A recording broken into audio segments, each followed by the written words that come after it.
आज के क्लास में हम आप सबों को 9.1 एक्सरसाइज के 4 नंबर और 5 नंबर के प्रश्नों को हल करके समझाने का प्रयास करेंगे। चलिए देखते हैं पहले 4 नंबर का प्रश्न क्या है।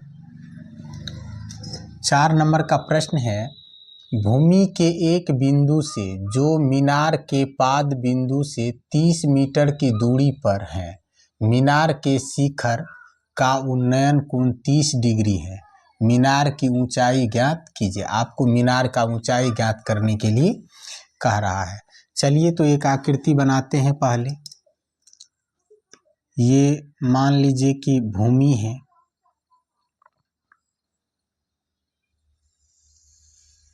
ये भूमि है और इस पर ये मीनार है। मीनार हमेशा सीधा होता है, 90 डिग्री के एंगल पर वे खड़े रहते हैं। ये मीनार है और ये उन्नयन कोण बनाते हैं। तो बुआ नीचे में बनेगा उन्नयन कोण।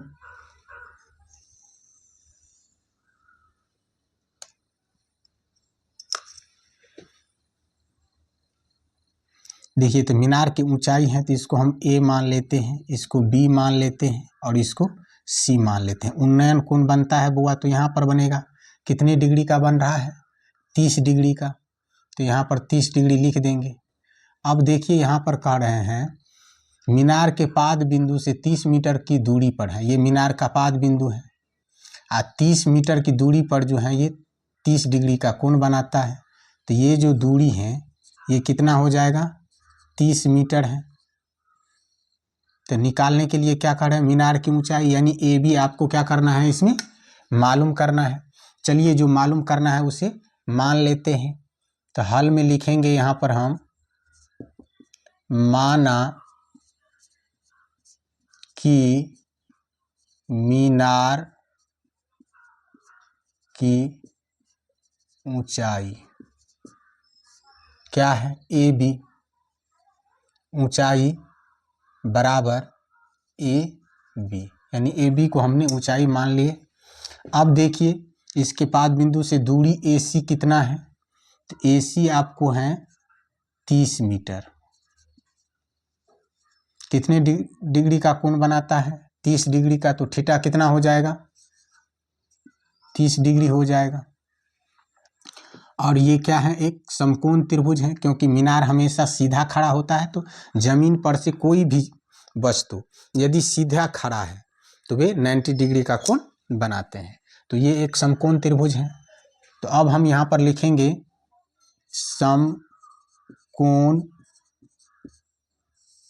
त्रिभुज ABC में। तो यहाँ पर थीटा बना है बुआ, तो ये लंब है, ये कर्ण है और ये आधार है। लंब आपको निकालना है, आधार आपको मालूम है। तो लंब और आधार का संबंध कौन से सूत्र में होता है, टेन थीटा में। ये सूत्र सब जो त्रिकोणमिति हम पढ़ाए थे तो ये सभी सूत्र बताए हुए हैं। आप लोगों को यदि नहीं मालूम है तो वे वीडियो जा करके देखिए, मालूम हो जाएगा। तो यहाँ पर लिखेंगे टेन थीटा बराबर, तो टेन थीटा बराबर सूत्र क्या हो जाता है, लंब बट्टे आधार, ये सूत्र हो जाता है। थीटा का मान कितना है, 30 डिग्री है। तो यहाँ पर लिखेंगे हम टेन 30 डिग्री बराबर लंब क्या है, AB है, आधार क्या है, AC है। टेन 30 डिग्री का मान कितना होता है, 1/√3 बराबर AB तो आपको फाइंड आउट करना है और AC कितना है, 30 मीटर है। अब AB का मान आपको मालूम करना है तो यहाँ से क्या करना होगा, कोणात्मक गुना करना होगा। तो जब आप इसको गुना करोगे तो क्या हो जाएगा, ये √3 गुने AB बराबर 30 मीटर है। एक को गुना करोगे 30 को तो क्या हो जाएगा, ये 30 मीटर। AB बराबर जब आप लिखोगे तो क्या हो जाएगा, 30/√3 मीटर। अब देखिए यहाँ बटा में जो है √3 है तो यहाँ से परमेकरण कर लेते हैं। तो परमेकरण जब करोगे तो 30/√3 हर परमेकरण तो √3 से क्या करेंगे, अंश और हर को गुना करेंगे। अब देखिए यहाँ पर ये हो जाएगा 30√3, 30 को √3 को गुना करोगे तो √3 और √3 को गुना करते हैं तो क्या होता है 3। अब देख लीजिए इसको यदि आप काट दोगे तो 10 दिया क्या होता है 30, तो क्या आ गया आपको 10√3 मीटर, ये आपको आ गया। तो अतः करके हम लिख सकते हैं यहाँ पर, अतः मीनार की ऊंचाई AB बराबर 10√3 मीटर।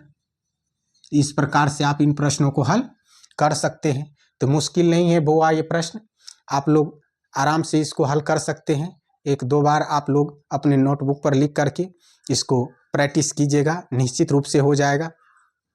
अब हम 5 नंबर के प्रश्नों को हल करेंगे। अब प्रश्न संख्या 5 को हल करते हैं। देखिए प्रश्न संख्या 5 क्या है। प्रश्न है, भूमि से 60 मीटर की ऊंचाई पर एक पतंग उड़ रही है। पतंग में लगी डोरी को अस्थायी रूप से भूमि के एक बिंदु से बांध दिया गया है। भूमि के साथ डोरी का झुकाव 60 डिग्री है।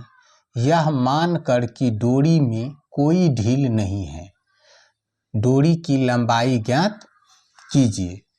तो चलिए एक आकृति बनाते हैं पहले बुआ। मान लीजिए ये भूमि है, ये पतंग की ऊंचाई है, ये पतंग की ऊंचाई है, ये डोरी की लंबाई है।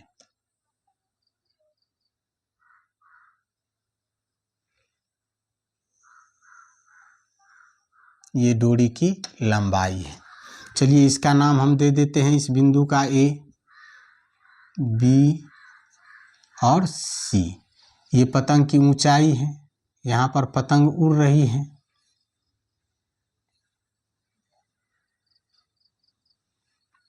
ये क्या है, BC डोरी की लंबाई है। डोरी में कोई ढील नहीं है, यानी पूरी तरह से ये तनी हुई है। और ये देखिए भूमि के साथ डोरी का झुकाव 60 डिग्री है। तो यहाँ पर ये भूमि है, डोरी का ये झुकाव है, तो ये क्या हो जाएगा 60 डिग्री हो जाएगा। तो हमें निकालना क्या है, इसमें डोरी की लंबाई, पतंग की ऊंचाई दे रखी है, इसमें 60 मीटर है। तो यहाँ पर लिख देते हैं 60 मीटर ये पतंग की ऊंचाई है। अब देखिए ये एक समकोण त्रिभुज है, तो हमें क्या मालूम है, जब थीटा यहाँ है तो ये सामने वाला भुजा लंब है, ये कर्ण है, ये आधार है। तो हमें कर्ण मालूम करना है इसमें। तो कर्ण मालूम करना है, लंब मालूम है, तो लंब और कर्ण का संबंध कौन से सूत्र में होता है, साइन थीटा में होता है। तो यहाँ पर हम साइन थीटा का प्रयोग करेंगे। चलिए देखते हैं, पहले हमें ज्ञात क्या करना है, डोरी की लंबाई जो मालूम नहीं है, तो इसे हम मान लेते हैं। तो हल में लिखेंगे,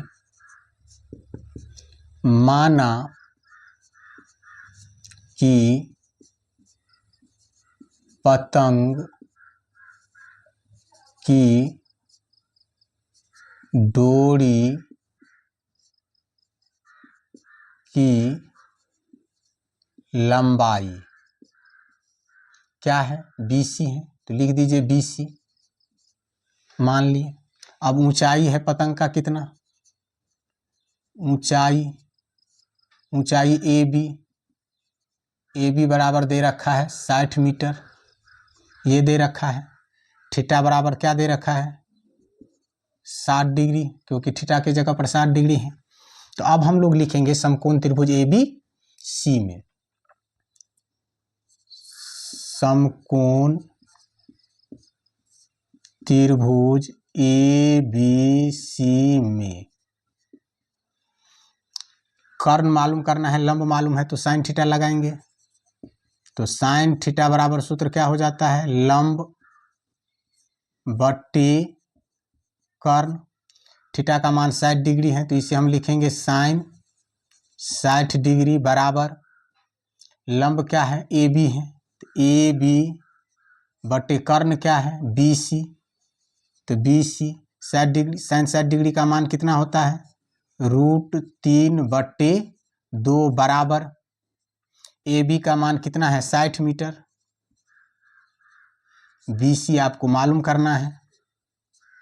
अब जब बी सी का मान यहाँ से मालूम करोगे बुआ, तो कोणात्मक गुना करना पड़ेगा, तो कोणात्मक गुना कर लेते हैं। √3 आप बी सी को गुना करोगे तो कितना हो जाएगा, ये √3 गुना बी सी बराबर 60 दूना 120 मीटर।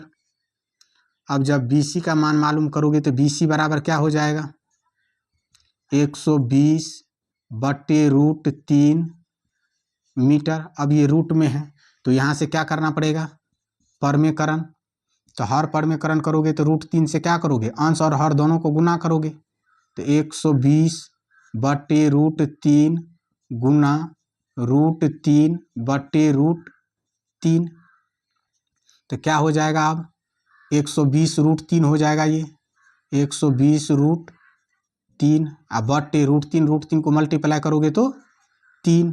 अब इसको काट दो तो 40 दिया कितना होता है, 120, तो 40√3 मीटर BC का मान आया। BC क्या है, पतंग की डोर की लंबाई है। अतः करके हम यहाँ पर, अतः पतंग